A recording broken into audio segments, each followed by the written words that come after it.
Fine শাকারতুম লাযীদান্নাকুম ওয়া line কাফারতুম ইন্না আযাবি লাশাদীদ। শুকর করতে হবে জীবনের, শুকর করতে হবে বরাদ্দের, শুকর করতে হবে মাননীয় প্রধানমন্ত্রী তারেক রহমানের, শুকর করতে হবে আমাদের মাননীয় মন্ত্রীদের। তারা শুকর করে না কিন্তু অস্বীকার করে, সেই জন্য তাদের উপর লাশাদীদুল আযাব, আযাবের কঠিন আযাব।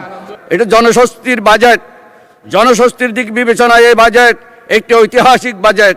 এবারের বাজেট ঘোষণার পর নিত্য পণ্য দ্রব্যের মূল্য বাড়েনি, সাধারণ লোকজন রাস্তায় মিছিল মিটিং করেনি, যেটা দেশ স্বাধীনের পর একটি বিরল ঘটনা।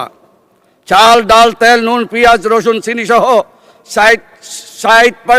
60টি নিত্যপণ্য মৌলিক কৃষি পণ্য আমদানি ও সাপ্লাই চেনের বিভিন্ন স্তরে উচ্চকর যথাক্রমে 5%, 2% ও 1% থেকে কমিয়ে 0.5% আনা হয়েছে, যার ফলে বাজেট ঘোষণার পর দ্রব্যমূল্য বৃদ্ধি পায়নি, জনগণ হতাশ হয়নি, বরং স্বস্তিবোধ করেছে। মাননীয় স্পিকার, খালি আমাদের ডান পাশের বন্ধুরা কেন সেদিন মিছিল করেছিল জানতে পারি নাই। মাননীয় স্পিকার, আমাদের কাছে এসে আমাদের প্রধানমন্ত্রীর কাছে, আমাদের মাননীয় মন্ত্রীদের কাছে বাজেট চাইবে, বরাদ্দ চাইবে, কিন্তু রাস্তায় যেয়ে মিছিল করবে।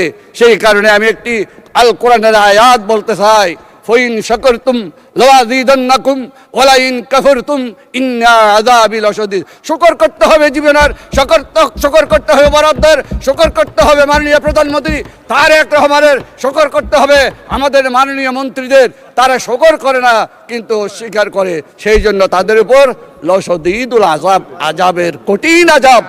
মিনিস্টার বিশ্বকাপে দেশ কাঁপানো অফার। বিশ্বকাপের উন্মাদনা উপভোগ করুন মিনিস্টার টিভিতে। 55 ইঞ্চি অ্যান্ড্রয়েড টিভি মাত্র 55,000 টাকায়, সাথে জার্সি ফ্রি। তাদের সম্মুখীন করতে হবে মাননীয় স্পিকার।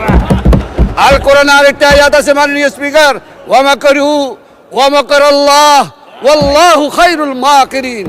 তোমরা বলেছ, তোমরা বুঝেছ, তোমরাই কৌশলী, আপনারাই কৌশলী, কিন্তু আল্লাহ বলছেন আমি শ্রেষ্ঠ কৌশলী।